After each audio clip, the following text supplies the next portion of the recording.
What's going on, guys? It's Greg here, aka NYPrepper.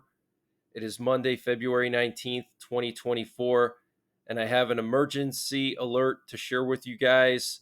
Right now, it is 14:49 here in Pennsylvania, and we have some major breaking news coming in from Europe, the Middle East, and Asia.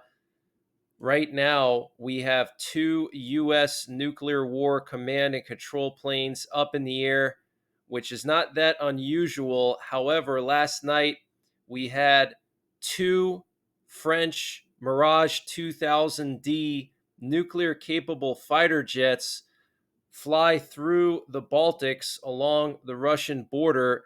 And this would probably be the sixth sortie that these French nuclear capable fighter jets have flown through the Baltics in the last week. So basically, now every night, this French Mirage 2000 nuclear capable fighter jet has been going along the Russian and Belarus border in the Baltic countries. This is huge, guys. We also had a massive amount of NATO military cargo planes fly to Poland. And we also had a massive amount of NATO reconnaissance activity in Poland and the Baltics and Finland as well. So I want to share some of the flight paths from last night. Let me show you what we have going on right now over Europe. So we currently have a U.S. sub-Hunter plane flying through the Baltics, which is really strange because these planes are sub-Hunters, and this thing is flying over land right now. It got aerially refueled over northwestern Poland, and then it flew over the central or southern Baltic Sea off the coast of Poland and Kaliningrad, which is normal, but then it made this eastward turn, and it is now flying over land through the Baltic countries along the border with Russia, which is extremely weird. Okay, this is something I have not seen before, actually. This is the first time I've seen this. We also had a NATO reconnaissance plane fly all the way up to the Finnish Arctic and then back down. And this update was sponsored by My Patriot Supply. Guys, My Patriot Supply is doing a discount on their 1 month emergency food supply. And to get the deal, you got to go to preparewithnyprepper.com, and the link is in the description below this video. This is a 1 month freeze-dried food supply. It has a 25-year shelf life. Normal price is $237. They've dropped it down to $177. So that's a savings of $60. And it's all packed within two rugged, water-resistant buckets. Free shipping is included. $177 for 1 month of food. Where are you going to find a deal like that? They also have a general store, and they're always running discounts in their general store on various prepping and survival items. They have everything from MREs, potassium iodide, to survival seeds. And to get to their general store, you got to click on the My Patriot Supply logo at the top of the page when you get to preparewithnyprepper.com. And you'll see when you get there, they have everything you can imagine. So use the link preparewithnyprepper.com to get $60 off the My Patriot Supply 1 month emergency food supply. That's $180 for 1 month of food, free shipping included. The link is in the description below this video. And also check out their general store. They have everything you can imagine prepping and survival related, and they're always running various discounts there. And we also had a German military cargo plane fly all the way up to the Norwegian Arctic. Okay, so massive amount of activity in Europe. Guys, I'm very, very concerned that we're going to see a war between Russia and NATO this year or early next year. I'm almost 99% positive now that this is going to happen, especially if it looks like Trump or Nikki Haley are going to win the election, because Putin has already said that he prefers Biden over Trump or anybody else because he says that Biden is predictable, meaning that he's predictably weak. He said that with Trump, there's a lot of unknowns. Okay, so if it looks like Trump is going to win, if the poll numbers are looking really good, I think Putin is going to make his move this summer, and he's going to go after the Baltics, or he could launch a limited conventional missile strike at NATO bases in Eastern Europe, in Romania, Slovakia, Poland, the Baltics, etc. Okay, so get prepared, guys. I think this could be the year. And we have some very concerning information coming out of Iran. The IAEA, the International Atomic Energy Agency, is saying that Iran has continued to enrich uranium for the purposes of making nuclear weapons. And they're saying that Iran continues to enrich uranium well beyond the needs for commercial nuclear use, despite UN pressure to stop it. IAEA Chief Rafael Grossi said today, adding that he wanted to visit Iran next month. Speaking to Reuters after he briefed EU foreign ministers on the subject, the head of the UN's nuclear watchdog said that while the pace of uranium enrichment had slowed slightly since the end of last year, Iran was still enriching at an elevated rate of around 7 kilograms of uranium per month to 60% purity. Enrichment to 60% brings uranium close to weapons grade and is not necessary for commercial use in nuclear power production. Iran denies seeking nuclear weapons, but no other state has enriched uranium to that level without producing them. Okay, and I think you only need to enrich uranium to like 3% or 5% for it to be used for commercial purposes. Okay, so they're enriching it 10 to 20 times that of what's needed for a nuclear power plant. Okay, and no country has ever enriched uranium to that level without actually producing nuclear weapons. So it looks like Iran is on the verge of building nuclear weapons. They may already have them. I mean, we just don't know. Okay, but if this is true, which I think it is, then we're going to see a strike by Israel and the US possibly, and even NATO on Iran. We may see a multinational strike on Iran to destroy their nuclear facilities, okay? This is something that has been talked about for years, even under the Trump administration.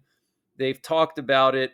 And just last fall, Congress signed a bill or a resolution actually stating that the U.S. will not allow Iran to get nuclear weapons, and they will use any means necessary to prevent them from getting them. Okay. So any means necessary means war. Okay. So Congress already passed a resolution on it, which basically gives Biden the green light to go ahead and launch a denuclearization operation against Iran if necessary. Basically, they've already formally approved a soft declaration of war on Iran for the purposes of denuclearizing them. Okay, so Biden doesn't need to go to Congress and get approval. He already has it. All right, so we could see this pop off at the same time as the situation in Europe pops off with NATO and Russia. NATO is doing this massive exercise right now, the largest exercise since 1988. Okay, 90,000 troops officially are in Eastern Europe right now on the border with Russia, from Finland all the way down to Romania, and even Moldova is going to be hosting NATO troops. And guess what, guys? Those NATO troops are going to stay behind after the exercises are over. Okay, we know that the U.S. Second Fleet, okay, the Second Fleet of the U.S. Navy has redeployed to Europe. Okay, that is a huge red flag because the US Navy only has a few fleets, and for them to redeploy an entire fleet somewhere, that's insane, guys. Okay, that is a huge red flag. Okay, you're talking about dozens of warships, aircraft carriers, fighter jets, submarines being redeployed to a different region. That's a big deal. Okay, so something is brewing over here. So make sure you guys are getting prepared. Check out my nuclear war survival videos. I'll leave links in the top right corner to them. And I'm going to be updating some nuclear war survival references on my website. I'm going to make a cheat sheet, a quick reference cheat sheet for finding a fallout shelter in rural and urban areas. I'm going to provide a list of suitable fallout shelters on my website. So literally all you have to do is just print that out, take a screenshot and print it out, laminate it, and you have a quick reference guide to finding a fallout shelter in your area, okay? We also have some concerning news coming from Taiwan. The Chinese Coast Guard apparently briefly boarded a Taiwanese ship on Monday, Taiwan said, after Beijing announced 6 Chinese Coast Guard officers boarded the ship after inspecting the ship's voyage plan, ship certificate, the captain and crew's license, and the captain's signature. They left the ship. Wow, guys. So things are really escalating in the Western Pacific. And according to open source intelligence, there's been a lot of Russian and Belarusian combat training and military aviation activity in Belarus last week. Aviation activity was recorded in Machulishchi, Lida, Baranovichi, Lipki, and Lunenets airfields, as well as the Gomel airport, and flights of aircraft and helicopters of the Belarusian Air Force and Russian Air Force were recorded. On February the 14th, flights of fighter jets of the Russian Air Force were conducted at the Baranovichi airfield. That's in central Belarus. Okay, Russian fighter jets in central Belarus. On February 14th, an Ilyushin 76 military transport aircraft of the Belarusian Air Force arrived at Machulishchi airfield from Russia. The aircraft brought a group of Belarusian military who were taking a 1-month training course there.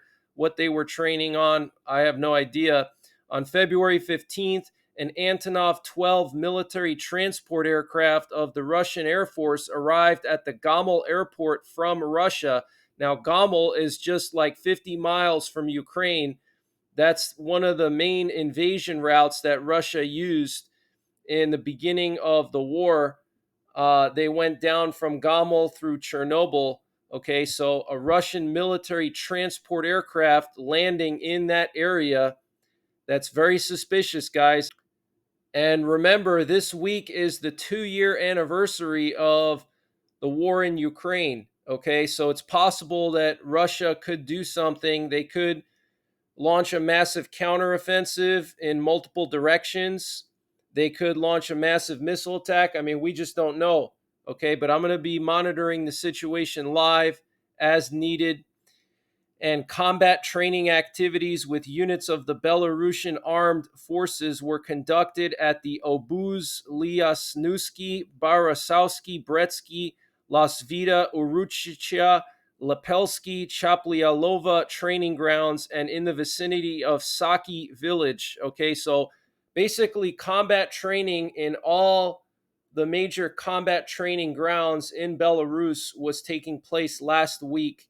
Okay, and Russian fighter jets flying around and Russian transport aircraft going to Belarus. So something is going on, guys. Okay, and I want to just update you on the situation with Navalny. Apparently, 2 days before Navalny's death at the Polar Wolf prison in the northern Urals, just above the Arctic Circle, several Russian KGB officers arrived at the prison and disconnected some of the prison's security cameras and listening devices. Okay. We're also hearing that Russian investigators are going to examine Navalny's body for at least 2 weeks. At least 2 weeks, guys.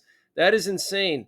Obviously, they're keeping the body so any kind of signs of his assassination are going to clear out of his body, whether they put poisons in him, whether they beat him or shot him. They're going to try to cover that up and give it time for anything to work itself out. Okay. And Russia is now advancing in 5 directions in eastern Ukraine. They've already taken Avdiivka. They're advancing in Marinka, Rabotine, Kremina, and Bakhmut. Okay, so Russia is launching a large counteroffensive now in 5 directions. Okay, this is very, very concerning. And at around 1000 Kyiv time today, the armed forces of Ukraine Sukhoi 24 bombers struck multiple Russian targets in Donetsk with multiple Scalp cruise missiles, a Russian source is confirming. Okay, so Scalp missiles are the long range cruise missiles that the Ukrainians received from NATO. So they hit multiple Russian targets in Donetsk, okay, with NATO missiles, okay. That is very concerning because that's how escalation could begin, and that would give Russia a reason to launch missiles at Europe, okay. And Russian forces have launched a major offensive in Rabotine in an effort to try to recapture it from Ukrainian forces after Russia lost it last summer during the failed Ukrainian counterattack. So this is very bad news, guys. Okay, Ukraine is losing a lot of the key areas that they captured last year. Very, very bad news. And the Biden administration is working towards providing Ukraine with longer range ATACMS missiles, according to 2 U.S. officials. This is being reported by NBC. And the Finnish Prime Minister Orpo has denied plans to deploy nuclear weapons in Finland. He said there is no need to deploy nuclear weapons in Finland because NATO itself provides nuclear deterrence. The nuclear weapons that have already been deployed in other countries of the bloc are enough for NATO's security. Finland will not participate in this. However, it is preparing for possible conflicts in the future and will support the alliance with conventional weapons. And a Russian colonel is claiming that NATO forces are involved in combat operations in Ukraine. Colonel General Sergei Rudskoy, head of Russian General Staff's main operational directorate, said NATO servicemen are involved in combat operations under the guise of mercenaries. They operate air defense complexes of operational tactical missiles and multiple launch rockets and are part of assault troops. So that's pretty interesting. And apparently, Putin is inviting Hamas and other Middle East terror groups to Russia for an emergency meeting on February 26th. Okay, so that's next week. That is very, very concerning, guys. And that's just another sign that we are living in the end times because Russia is really close with all of these anti Israeli countries and groups. And the Bible says in the book of Ezekiel, chapter 38 and 39, that Russia will form an alliance with Muslim countries in the Middle East and North Africa, and they will all invade Israel after signing a peace treaty. Okay, so a surprise attack on Israel after Israel signs a peace treaty with these countries. Okay, I want to just show you guys the flight paths of these French nuclear capable fighter jets that have been flying through the Baltics. Here we have the Dassault Mirage 2000D. Now, these are normally conventionally armed, but they can take nuclear weapons if necessary. Okay, but under normal peacetime operations, these are conventional fighter jets, but they are basically the same as the French Mirage 2000N fighter jets, which are the ones that are armed with the French air-launched cruise missiles that have the TN-81 300 kiloton warheads on them. Okay, but as you can see, it flew up and down along the border with Russia and Belarus here in the Baltic countries. And this was the second one. Looks like the same one, and it just did two sorties last night. Okay, just a few hours apart. This one was at 800 UTC time, and this one was at 1500 UTC time. So just a few hours apart. This was yesterday, same plane doing the same thing. And this was 2 days ago, the same plane almost doing the same thing, except this time it went along the Belarusian Polish border here in Poland, in northeastern and eastern Poland, and through the Suwalki Gap. And then this was before that, like 3 or 4 days ago, the same plane, FAF 7210, flew around Kaliningrad. Okay, so this is very, very serious, guys. Very serious. Yesterday, we had multiple nuclear war command and control planes in the air. Here we have three of them, okay, that were in the air yesterday. One of them was doing loops right next to Oklahoma City, which could mean that it was communicating with our nuclear armed submarines and deploying its antenna. Here we have some of the reconnaissance activity from last night over the Baltics. You can see a Swedish reconnaissance plane patrolling near the Gotland Island.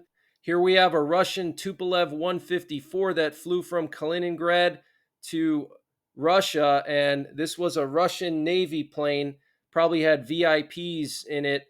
And what's interesting is at the same time as this plane was going back to Russia, there was an Estonian reconnaissance plane that flew like right next to it.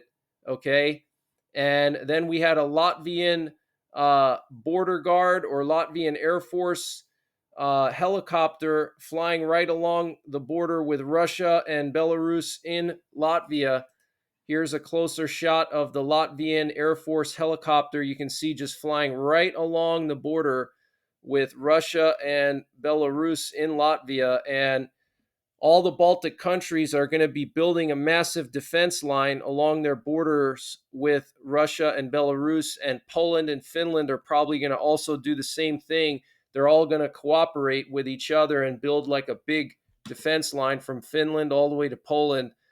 And here's a closer shot of that Estonian reconnaissance plane that was flying in the Gulf of Finland at the same time as this Russian Navy plane went back to Russia from Kaliningrad. So that's not a coincidence there. Here we have a Swedish Air Force plane that went to Warsaw, could have some VIPs on board. Here we have a NATO cargo plane or aerial refueler that flew from Berlin to Rzeszów in southeastern Poland. That's where the multinational NATO base is located, and that's where they've been moving in a lot of equipment to Ukraine.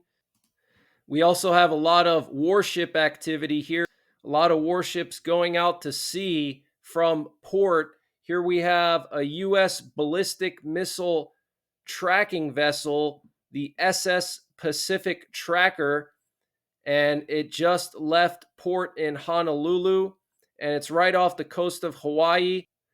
It's possible they're going to use this to track another North Korean missile test soon, or even an American missile test. It's hard to say.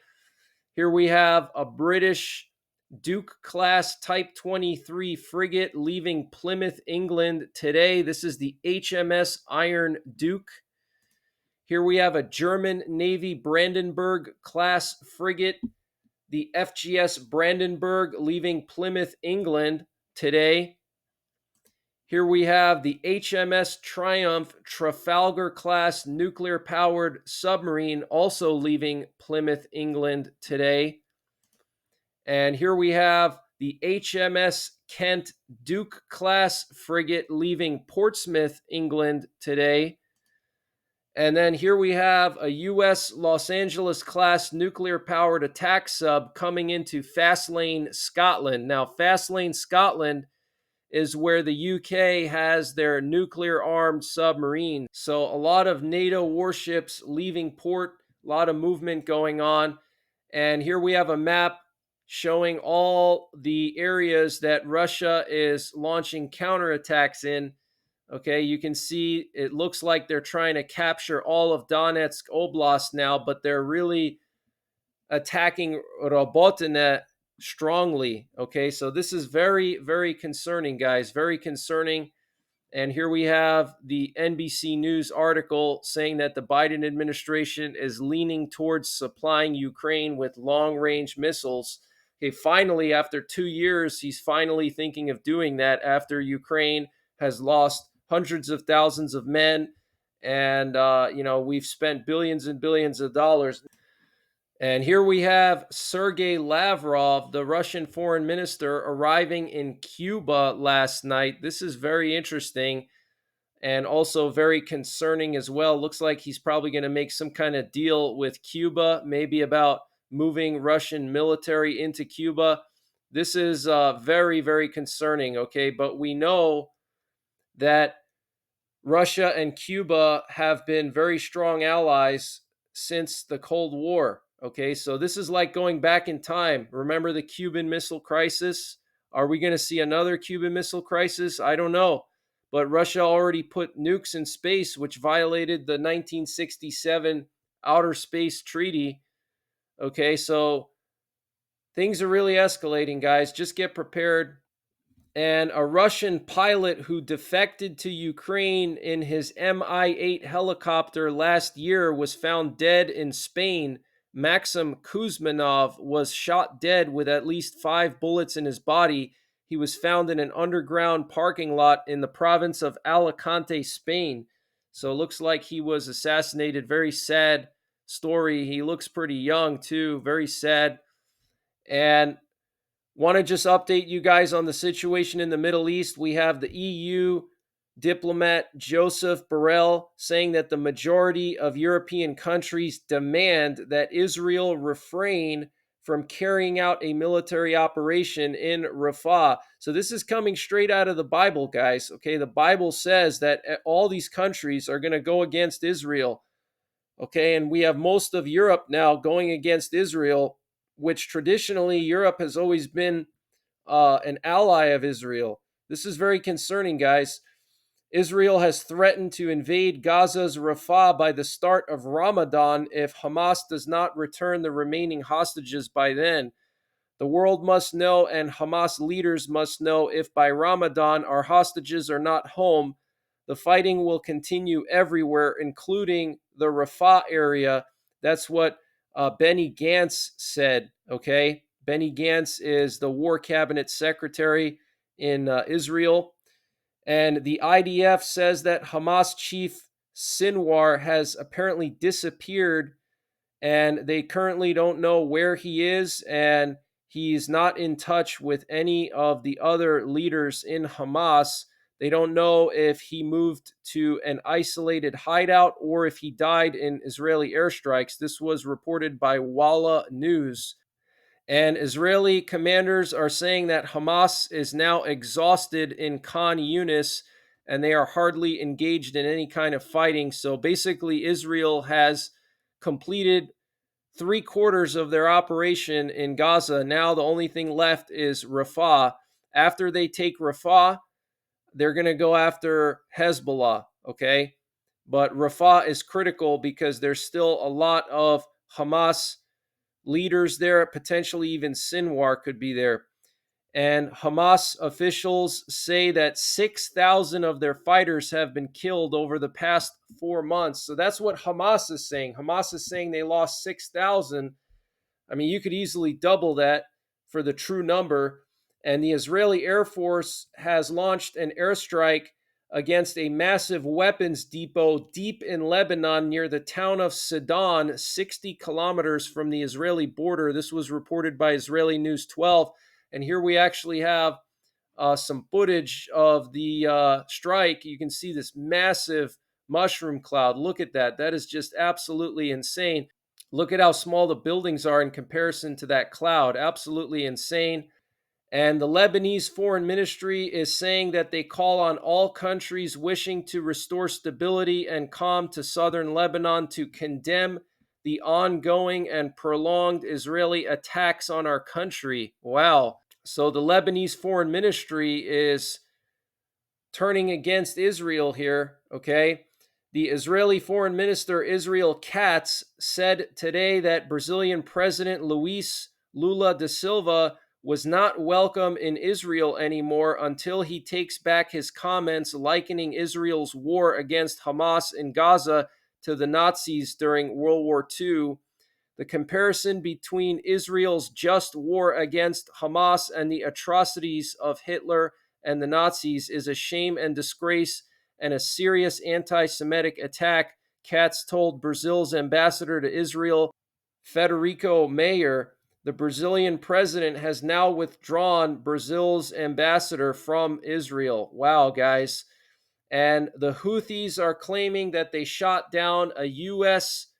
MQ-4 Reaper drone over Western Yemen. Here you can see some video footage coming out of Western Yemen showing the Yemen air defense shooting down one of our drones, guys. Okay, it is continuing to escalate in the Red Sea. There were multiple attacks on commercial ships over the weekend. One ship was forced to abandon ship and is now potentially sinking. The Houthis claimed yesterday that they hit a British commercial ship in the Red Sea with anti-ship ballistic missiles, forcing the crew to abandon ship. The crew was rescued by a U.S. warship, and this commercial ship is now at risk of sinking, according to the Houthis. This was the first rescue performed by a U.S. warship in the Red Sea.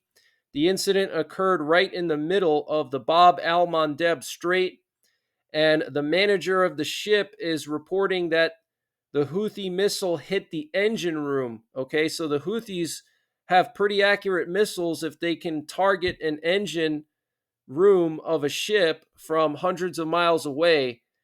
And Reuters is reporting that the owner and operator of the ship is now studying options for towing it. Okay. And a Houthi official said that they will escalate their operations against Israeli ships heading to Israeli ports. And the U.S. military says that they conducted 5 airstrikes against Houthi targets in Yemen. The U.S. Central Command said yesterday the attacks were conducted between 3 p.m. and 8 p.m. local time on Saturday. CENTCOM said in a statement, hitting 3 mobile anti-ship cruise missiles, 1 underwater drone, and 1 maritime drone. But it looks like we're losing, guys. Looks like the Houthis are winning. Okay, and here's the original incident report. Okay, you can see here it says the UK MTO has received a report of an incident 35 nautical miles south of Al Mukha, Yemen. Military authorities report crew have abandoned the vessels. Military authorities are on scene providing assistance. So this happened like right in the middle of the strait, guys. Okay, and this is the actual ship. And this is where it was going. It was passing through the strait, and then it disappeared from the vessel tracker right in the middle of the strait. Okay, so this is very, very concerning, guys. Very concerning. And the Egyptian president al-Sisi said today that revenues from the Suez Canal have decreased by 40 to 50% so far this year due to attacks on shipping by the Houthis. Okay, so Egypt's not happy about this, guys. And the EU has already decided to send their own warships to deal with the situation because the US is not doing a good job. Okay, it's very sad that the US is taking a back seat to all these situations around the world. We should be leading. Instead, Britain and the European countries are leading. There was also another incident today. Says here the UK MTO received a report of an incident 100 nautical miles east of Aden, Yemen. Master initially reported a kaboom in close proximity to the vessel. Subsequently, the master reported a second kaboom in the air and in close proximity to the vessel. Master reports evidence of shrapnel and damage to paintwork. The vessel and crew are reported to be safe and proceeding to the next port of call. Okay, so another attack today. And here we have a picture that was provided by the U.S. military of some of these new underwater torpedoes or drones that the Houthis are using, and they're saying that these are actually Iranian drones or Iranian torpedoes. Okay, so the Houthis are getting these from Iran. Very concerning. Here's the statement that was put out by the leader of the Houthis. The naval forces of the Yemeni armed forces, with the help of God Almighty, carried out a qualitative military operation targeting a British ship in the Gulf of Aden, Rubimar, with a number of appropriate naval missiles. Among the results of the operation were the following: the ship was seriously injured, causing it to stop completely. As a result of the extensive damage to which the ship was exposed, it is now at risk of sinking in the Gulf of Aden. During the operation, we made sure that the ship's crew exited safely. Interesting. How can you ensure that a crew is going to exit safely if you're hitting their ship with missiles? Okay. And want to just update you on the situation in Asia. Last night, 17 Chinese Air Force planes flew around Taiwan, with 11 of them crossing the median line of the Taiwan Strait, and they entered the north, central, and southwestern parts of Taiwan's air defense identification zones, and they were conducting joint combat patrols with Chinese naval vessels. Okay, so that is pretty serious. And yesterday, the Chinese Coast Guard arrived off the coast of Malaysia to begin a period of intrusive patrolling within Malaysia's exclusive economic zone among Malaysia's oil and gas fields. Wow. And nobody's going to challenge China, especially not Malaysia. Okay, they just don't have the military might. An uncontrolled satellite is rapidly approaching Earth and is expected to enter the atmosphere on Wednesday morning, almost 30 years after it was sent into space, Sky News is reporting. This satellite, named the ERS-2, is likely to break apart when it comes back down, with most of its pieces burning up because the re-entry happens naturally without human control. The European Space Agency says it's impossible to know exactly where or when it will re-enter. As the time gets closer, though, the agency can make better predictions. On Monday, it shared its latest forecast, saying the satellite would re-enter Earth's atmosphere at 11:14 a.m. on Wednesday, European time. However, there's a window of uncertainty because of unpredictable solar activity. This means the re-entry might happen up to 15 hours earlier or later than expected. So, very interesting news. And apparently, Abraham Lincoln pardoned Joe Biden's great great grandfather after a late night Civil War era brawl, documents reportedly show, linking the two presidents across the centuries. And so, apparently, Biden's great great grandfather had to defend himself against another Union Army soldier with a pocket knife, because that other Union Army soldier was a lot bigger and stronger than him. So he used a pocket knife to defend himself, and he was sentenced to 2 years of hard labor. And then Lincoln pardoned him after 3 Army officers petitioned Lincoln to overturn the conviction, stating that Biden's great great grandfather was very scrawny and he had to use the pocket knife to basically equalize himself with the larger guy that was trying to attack him. And last night we had multiple U.S. Army reconnaissance planes land in Okinawa, Japan. They took off from the Philippines. You can see here multiple Beechcraft of various types, various Beech Huron planes. These are U.S. Army recon planes going to Okinawa. They're probably going to end up going to South Korea with these. And last night there was more reconnaissance over South Korea along the border with North Korea. So that's some of the latest breaking news that I have. I will be back later on tonight with more breaking news.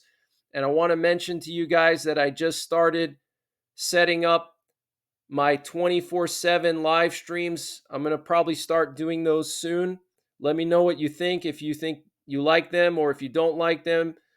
Mostly I would leave them on unattended, and I would just pop in occasionally to see what's going on and update some things, but I'm going to keep like some webcams of different parts of the world up and flight trackers and radiation monitors. And that's going to be like a continuous monitoring, continuous stream that I'm going to keep up like 24/7, especially when things are really escalating. Let me know what you think, if I should do that or not. I'm still going to do these updates once or twice or 3 times a day as needed. Okay, so these updates are not going to change. I'm just going to add the continuous live streams to continuously monitor the situation and provide for more interaction with you guys. Basically, a place to hang out. So that's pretty much it. I'll be back later tonight with more breaking news. Enjoy the rest of your President's Day. If you're here in the US, take care, God bless, and don't forget the 3 Ps: prepare, practice, and persevere.